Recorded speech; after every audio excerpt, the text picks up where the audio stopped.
In Willow Creek, Sarah Mitchell's quiet coffee shop becomes a battleground when she defies a heartless rule for a veteran, sparking a viral storm that transforms her life forever.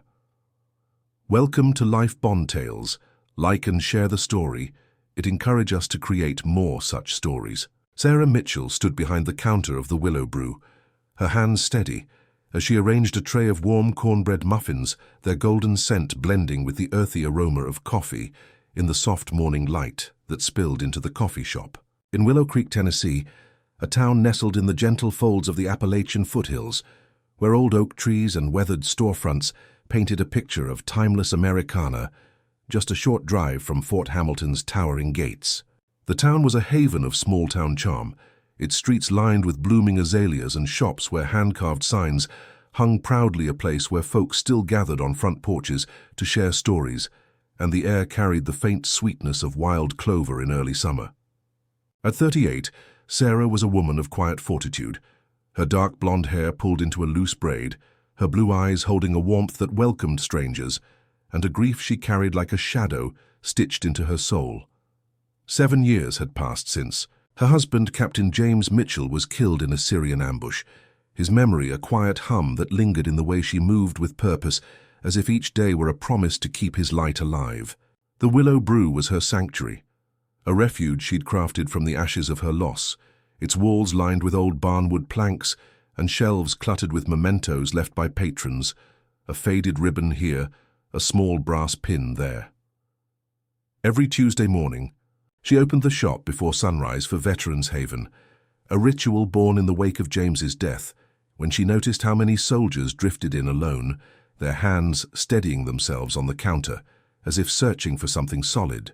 It started small with her neighbor Ezra, a Korean war vet with a gravelly chuckle, who always asked for coffee black as midnight, and Miriam, a former army nurse who liked her tea with a hint of mint, and a seat where she could watch the world wake up. Over time, the gathering grew, drawing veterans from conflicts old and new, their footsteps soft on the shop's pine floor as they found chairs that smelled of polished wood and memory. Sarah knew them by heart, not just their names, but the small truths that made them whole. Ezra's love for telling tales of his old Jeep, Miriam's habit of folding her napkin into a perfect triangle before leaving. The shop was simple, no fancy machines or trendy decor, just coffee brewed in a pot that rattled with age and biscuits she baked in the quiet hours, her hands folding dough as she remembered James whistling by the stove.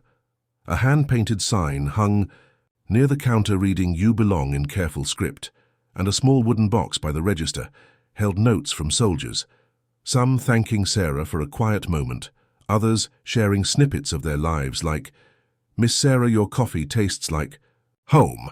Sarah had a knack for seeing the unspoken, the way a veteran might pause mid-sentence, their eyes catching on a distant thought, or how their hands relaxed when she greeted them by name without hesitation. Her favorite photograph hung above, the register, James sitting on the shop's front porch. His boots crossed his smile wide as he held a mug of her coffee taken just before he left for his final tour. Sarah never spoke of love after him, her heart tethered to the shop and the people who filled it, each one a reason to keep the doors open. To Willow Creek, she was a quiet pillar, the woman who knew Private Ellis liked his coffee with a touch of hazelnut, or that Miss Naomi, a Vietnam-era medic, always brought a small journal to jot down thoughts between sips. Veterans Haven was her vow, a space where pain could rest, where silence was as welcome as laughter, and a warm mug was a small act of connection. She kept a small leather journal under the counter, its pages filled with notes like Ellis's "Son starts school next week," or "Naomi loves stories about the river," a quiet map of the lives she held dear. The shop smelled of roasted beans and the faint tang of butter from her biscuits, and the air carried the soft clatter of mugs and the murmur of voices sharing tales of old missions or new dreams.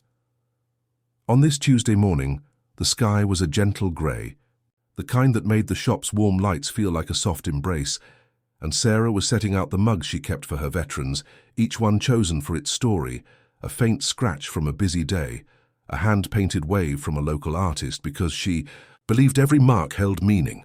The bell above the door chimed its familiar tune, a sound that felt like a pulse to her, and she looked up, her smile warm, her hands already reaching for the coffee pot to pour the first cup of the day. She didn't know it yet, but this morning would set a spark that would carry her quiet kindness far beyond the walls of the Willow Brew. The morning air in the Willow Brew was thick with the hum of Veterans Haven as Sarah Mitchell moved between tables, her hands steady as she refilled mugs with steaming coffee, the soft clink of ceramic blending with the low murmur of voices. In the cozy coffee shop nestled in Willow Creek, Tennessee, where the Tuesday ritual had drawn a small crowd of veterans, their laughter and quiet pauses filling the space with a warmth that felt like home. The shop was alive with familiar faces, Ezra sipping his black coffee while recounting a story about a broken radio in Korea, Miriam adjusting her glasses as she listened, her tea cooling by her elbow, and a few newer veterans settling into the rhythm of the morning, their eyes softening as they found their place among the worn chairs. The bell above the door chimed sharply, breaking the gentle cadence, and in walked Daniel Carter, a late-40s veteran with a weathered face and a slight limp, his service dog Scout, a lean black lab at his side, wearing a red vest with white letters that read, "Service Dog Do Not Pet." Sarah caught his eye and offered a small wave, her voice soft as she said, "Table by the corner's open, Daniel," her smile a quiet welcome that made him nod briefly before guiding Scout to a spot near the window where the morning light fell in soft patches. The room settled back into its rhythm, but the air shifted again when the door swung open with a brisk gust, and a man in a crisp grey suit stepped in his polished shoes, clicking on the pine floor, his name tag reading Harold Vance, State Health Inspector, his expression as stiff as the clipboard he clutched like a shield. Sarah greeted him with her usual warmth. "Can I get you a coffee, sir?" Her voice steady, but Vance barely glanced at her, his eyes scanning the shop with a clinical frown as he jotted notes about the counter's edges and the placement of the sugar jars. Then his gaze landed on Scout, his posture stiffening as if he'd spotted a flaw in a perfect machine, that dog. He said loudly, pointing at, "Scout is a health code violation. Animals aren't allowed where food's served," his voice cutting through the room like a blade. Conversation's stilled mugs paused halfway to lips, and Sarah stepped forward, her voice calm but firm. "He's a registered service dog, sir. Federal law allows him here." But Vance's frown deepened, his pen tapping the clipboard. "I don't care about vests or laws. Dogs mean fur and germs. This is a hazard, and unless you want a citation, that animal leaves now." Daniel's shoulders tensed, his hand tightening around his mug, Scout unmoving at his feet, his brown eyes fixed on his owner as if sensing the weight of the moment. Sarah took a slow breath, her eyes meeting Daniel's for a fleeting second before she spoke words she knew would cost her. "I won't ask a veteran to leave, and I won't ask his service dog to go. You can write your report, but you'll do it knowing you're targeting a man who served this country for no reason but your rules." The room was silent now, Ezra's spoon frozen mid-stir, Miriam's hand resting on her journal, and then the door opened again, revealing Karen Holt, the regional manager for the coffee shop's parent company, her heels clicking as she stepped inside, her face a mask of corporate calm. She'd arrived for a routine visit, but her eyes narrowed as she took in the scene, her voice icy. "Sarah Mitchell, you've just defied a health inspector in front of customers. You're done here, pack your things." Gasps rippled through the shop. A biscuit crumbled in someone's hand, and Daniel half stood, his face pale as if the ground had shifted beneath him. Sarah didn't flinch, though her fingers trembled, as she untied her apron, folding it with care before setting it on the counter. Her eyes sweeping the room, taking in the faces of her veterans, the sign reading, "You belong," the photograph of James smiling in the sunlight. She turned to Emily, her young barista hovering by the coffee pot, her voice a whisper, "Keep the mugs full for them, okay?" And then she walked out the side door into the morning air, the bell chiming softly behind her. The shop stood frozen, Ezra staring at his coffee, Miriam clutching her pen, and Daniel still half standing, his hand resting on Scout's head as if anchoring himself. Unbeknownst to Sarah, a young woman at a corner table had recorded the entire exchange, her phone capturing every word, from Vance's demand to Sarah's quiet stand, her video already uploading to the invisible web of social media, where it would soon spark a fire no one saw coming. The Willow Brew felt hollow without Sarah's presence, the veteran's eyes drifting to the empty counter, where her notebook still lay, its pages filled with their stories, and Emily poured Daniel's refill, her hands shaking as she tried to hold the space Sarah had left behind. Outside, Sarah stood by her truck, her breath catching as she gripped the keys, her heart heavy with the loss of the sanctuary she'd built, but steady with the certainty that she'd done right by Daniel and Scout. She didn't know it yet, but her quiet defiance had been captured, a single moment of courage that would soon ripple far beyond the hills of Willow Creek. The Willow Brew stood quieter than usual after Sarah Mitchell's departure, the air heavy with the absence of her steady presence as the veterans lingered over their cooling coffee, their voices hushed in the wake of the morning's upheaval in Willow Creek, Tennessee, where the hills seemed to hold their breath alongside the town. The regulars sat in stunned silence, Ezra tracing the rim of his mug with a calloused thumb, Miriam staring at the "You Belong" sign as if it might explain what had just happened, while young Emily, the barista, moved mechanically behind the counter, her eyes red as she poured refills, trying to keep the rhythm Sarah had taught her. Daniel Carter sat by the window, his hand resting on Scout's head, the service dog's steady gaze a small anchor in the storm of his thoughts, his coffee untouched since Sarah walked out the door. The shop's warmth felt fragile now, the clatter of mugs replaced by whispers of disbelief and anger as patrons replayed the inspector's cold demands and Karen Holt's sharp dismissal words that had cut through the sanctuary like a winter wind. By noon, the video of Sarah's stand, captured by a young woman named Lila, a college student who'd been sketching in the corner, had spread across social media, its grainy footage showing Sarah's calm defiance and Daniel's quiet dignity, sparking a firestorm of reactions online. Comments poured in from strangers calling Sarah a hero, praising her for standing up for a veteran and his dog, while others condemned the health inspector's rigidity and the corporate manager's heartlessness, the video amassing thousands of views within hours as Willow Creek's residents shared it with pride and outrage. At the local hardware store, old-timers gathered around a phone, shaking their heads as they watched the clip, vowing to boycott the Willow Brew under its new management, while at the town's diner, waitresses whispered about Sarah's courage, their voices thick with admiration. The veterans of Veterans Haven were the loudest, their group chat buzzing with plans to rally for Sarah, some suggesting a protest, others calling for a meeting with the coffee shop's owners, their loyalty to her forged in the countless mornings she'd listened to their stories without judgment. Sarah, meanwhile, sat in her small cottage on the edge of town, her kitchen table scattered with unpaid bills, and a half-finished grocery list, her hands wrapped around a chipped mug of tea as she stared out at the oak tree she and James had planted years ago, the weight of losing. The Willow Brew pressed against her chest, not just the job but the space she'd built to hold the people she loved, the veterans who'd become her family, their faces flashing through her mind like a reel of memories. She hadn't cried, not yet, but her heart ached with the fear that she'd let them down her fingers, tracing the edge of a letter James had written from Syria, promising to come home to her coffee and her smile. Outside, the town stirred with a restlessness that matched her own, the video now reaching beyond Willow Creek to Fort Hamilton, where soldiers shared it in barracks and mess halls, their respect for Sarah deepening with every view.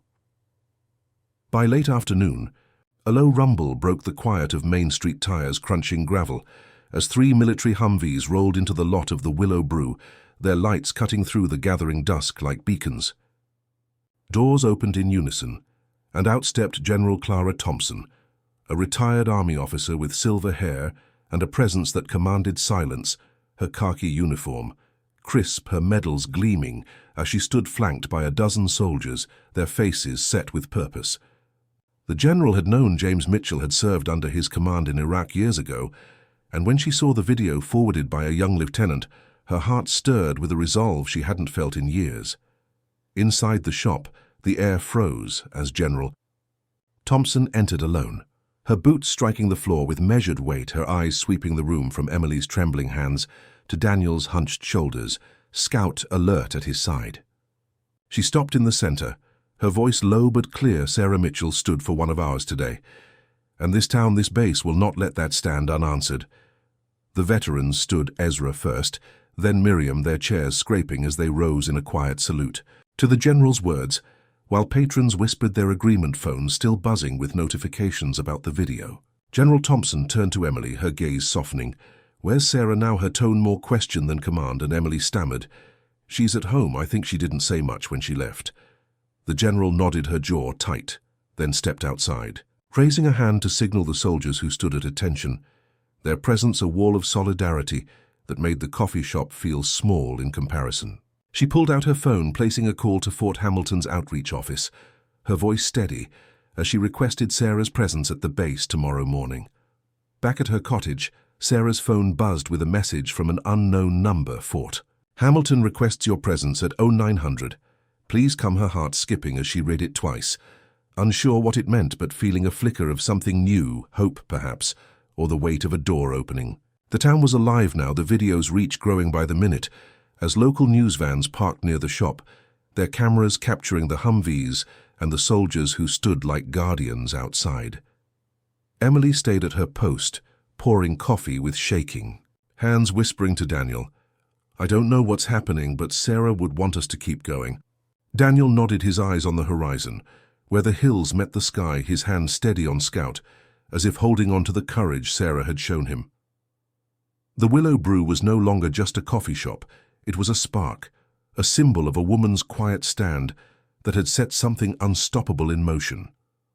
Sarah Mitchell sat in her weathered pickup truck, parked at the edge of Fort Hamilton's gates, her fingers gripping the steering wheel as the morning sun cast long shadows across the orderly roads of the Army base in Willow Creek, Tennessee, where the distant sound of a bugle call mingled with the hum of her engine still idling after the short drive from her cottage. The message from the base had come late the previous night, a cryptic request to meet at 900, and now as she stared at the checkpoint, her heart churned with uncertainty, her mind replaying the moment she'd walked out of the Willow Brew. Her apron folded, her sanctuary left behind. She wore her favorite green sweater, soft from years of wear, and jeans faded at the knees, her only armor against the weight of stepping into a place that felt both familiar and foreign, a world she'd known as James's wife, but now entered alone. The guard waved her through, and she drove past flag-lined avenues and soldiers jogging in formation, their cadence a stark contrast to the quiet chaos of her thoughts. General Clara Thompson met her at the administration building's entrance, her posture straight, but her eyes kind, her khaki uniform a quiet reminder of the authority she carried. Sarah shook her hand, her grip firm but her voice soft. "I'm not sure why I'm here, General."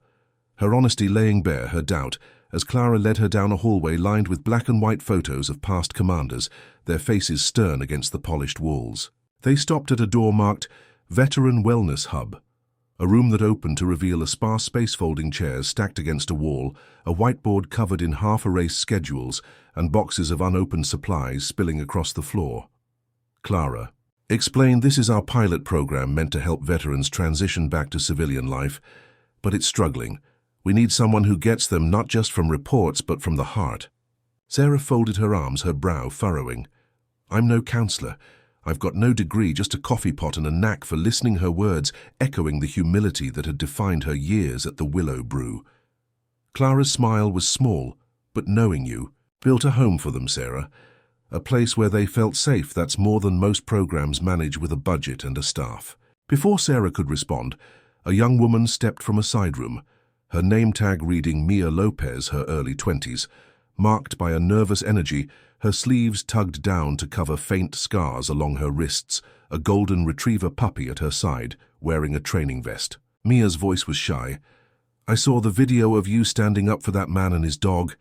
I haven't felt safe in a place like a coffee shop since I came back from Afghanistan, but I think I could in one you ran." Sarah's breath caught her eyes meeting. Mia's seeing the same quiet need she'd seen in so many veterans at her shop, the kind that didn't ask for pity, but for presence.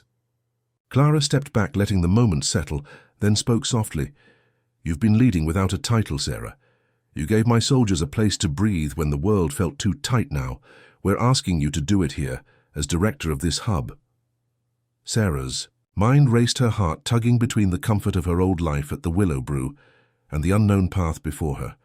Her fingers brushing the locket she wore, a small silver oval holding a photo of James, his smile a reminder of the promises they'd made to serve others. She thought of the veterans who'd filled her shop, Ezra's stories of career, Miriam's folded napkins, Daniel's quiet trust in Scout, and now Mia standing before her, a young woman whose words carried the weight of hope.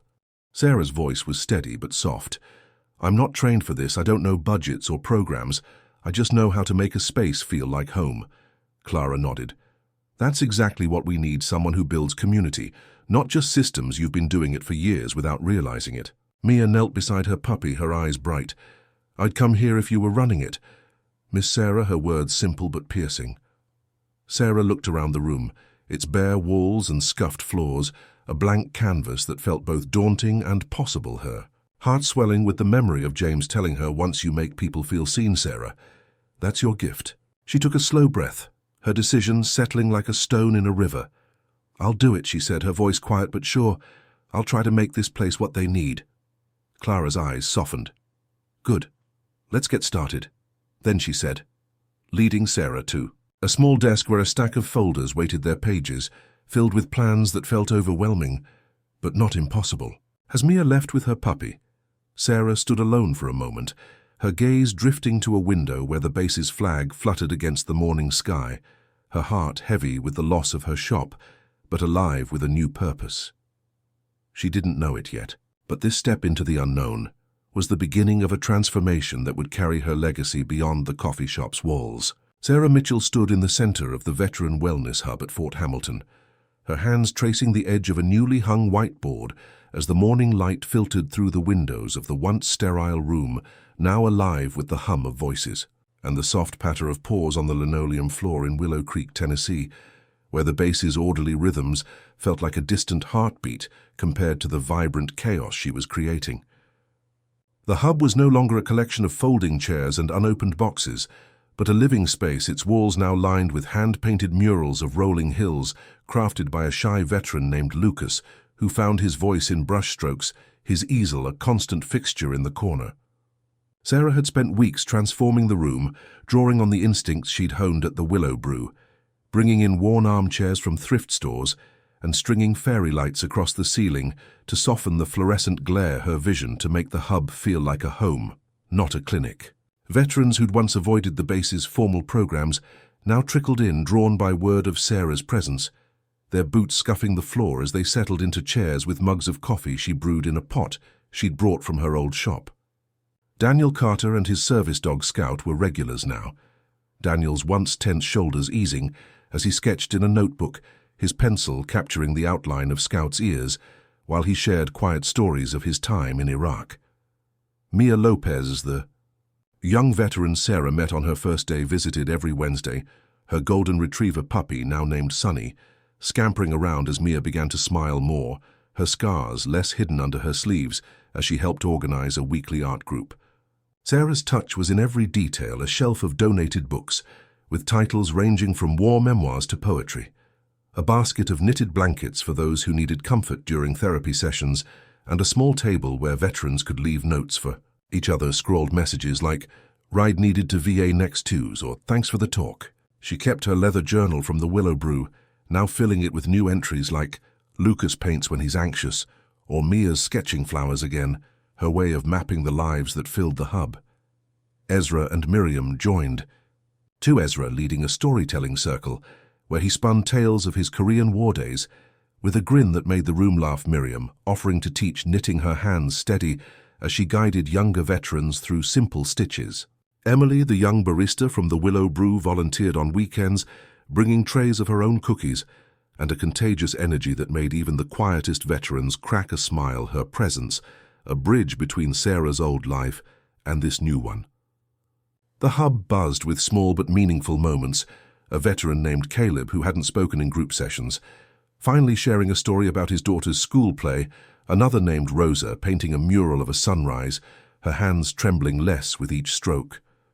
Sarah didn't lead with speeches or schedules, but with presence, remembering names, asking about small victories like Caleb's daughter winning a spelling bee, or Rosa's love for gardening, her approach rooted in the belief that healing came from connection, not checklists.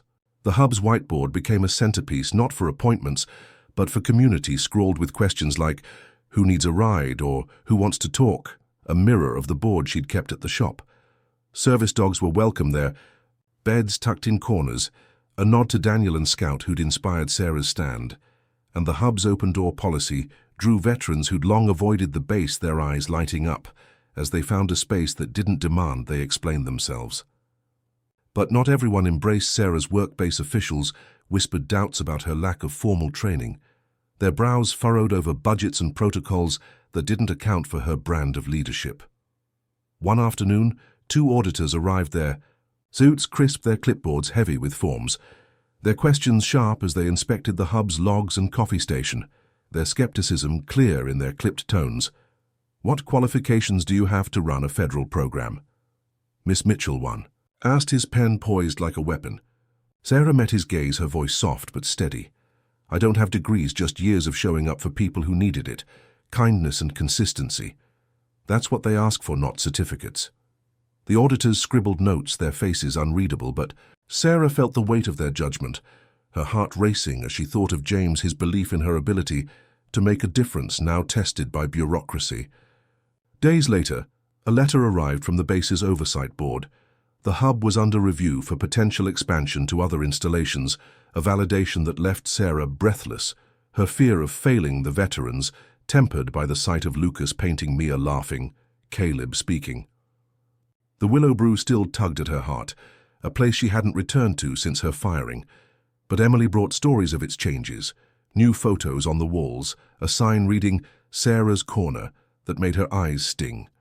The hub was becoming something alive, a testament to her quiet, stubborn belief that people healed best when they felt seen. And Sarah stood in its center, her hands steady, her heart full, knowing she was building something that would outlast her. She didn't know it yet, but the hub's success was planting seeds that would carry her story far beyond Fort Hamilton. Sarah Mitchell stood at the edge of a grand ballroom in Washington, D.C., her hands clutching a small notebook as she faced a sea of faces at the National Veterans Advocacy Conference. The polished chandeliers above, casting a soft glow over white tablecloths and rows of uniformed officers, their eyes fixed on her as she stepped to the podium, her heart pounding in the quiet of a life forever changed. From the coffee shop in Willow Creek, Tennessee, the invitation had come weeks after the Veteran Wellness Hub's review, a letter sealed with the Department of Defense emblem, nominating her for a civilian commendation for distinguished service to veterans, a recognition that felt too large for the woman who still saw herself as a barista, pouring coffee for those who needed it most. She wore a simple navy blazer, her only nod to formality paired with jeans and the silver locket holding James's photo, her fingers brushing it for courage as she began to speak, her voice small but steady. "I'm not a soldier or a scholar," I ran. A coffee shop, where veterans found a place to sit, not to be fixed but to be seen. The room leaned in, generals and aides, veterans and civilians, their silence a weight she felt, but didn't fear as she spoke of Daniel Carter and Scout, of the mornings at the Willow Brew, where a mug of coffee was a promise of dignity, of the hub, where Lucas painted murals, and Mia found her smile, her words weaving a story of quiet moments that built something sacred. She paused, her eyes scanning the crowd, landing on Daniel in the back row, his dress blues crisp, Scout calm at his side, his nod, a silent anchor that steadied her as she continued. "One day I lost my job for standing up for a veteran and his dog, but that moment showed me what matters. It's not about rules or titles, it's about giving people a place to belong." Applause erupted, warm and unyielding, filling the hall as cameras flashed, and a few veterans wiped their eyes. Daniel standing tall, his salute a gesture of respect that made Sarah's throat tighten. Later that evening, she stepped outside the venue, the Potomac's dark waters reflecting the city's lights, her breath steadying as she stood alone, needing the quiet to process the day.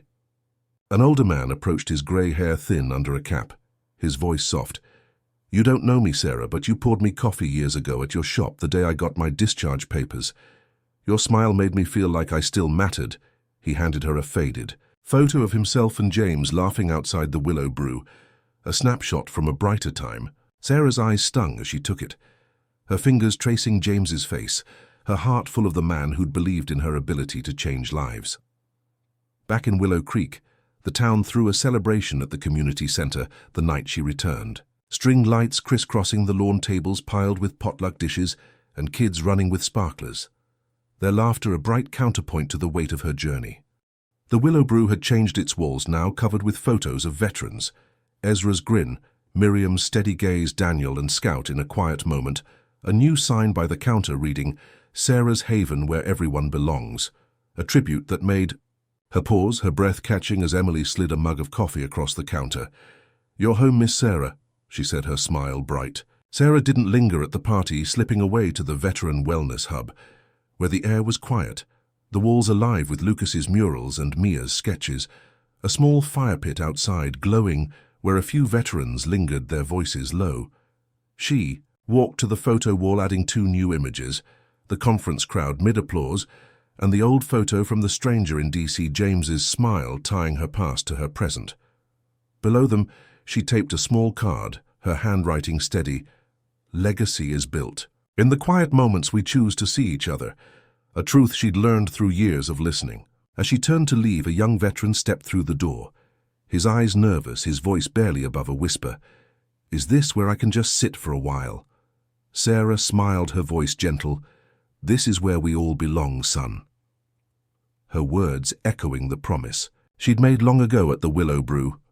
The hub was alive now, a heartbeat of its own, veterans coming, not for programs, but for the community. She'd built a space where stories were shared in laughter or silence, where dogs curled up in corners, and coffee was a reason to stay. The local paper ran a story, "From Coffee to Courage, Sarah Mitchell's Journey to Heal." But Sarah didn't read it, her focus on the small things, Caleb's new story about his daughter Rosa's finished mural of a river winding through the hills. The recognition from Washington was humbling, but it was the veterans' trust that grounded her, their presence a reminder that her work wasn't about awards, but about showing up day after day. She thought of James, his belief that kindness could change the world, and in the quiet of the hub she felt him with her, his smile in every veteran who walked through the door. Willow Creek was different now, the town's pride in Sarah, a quiet hum that matched the hub's growing light, a beacon for those who needed it most. Sarah stood by the fire pit, her eyes on the stars, her heart full of the people she'd held close from the coffee shop to this new chapter, her legacy, not in what she'd built, but in what she'd protected, the dignity of those who'd served. She didn't know it yet, but her story was inspiring others to see the quiet heroes in their own lives, to stand up when it mattered most.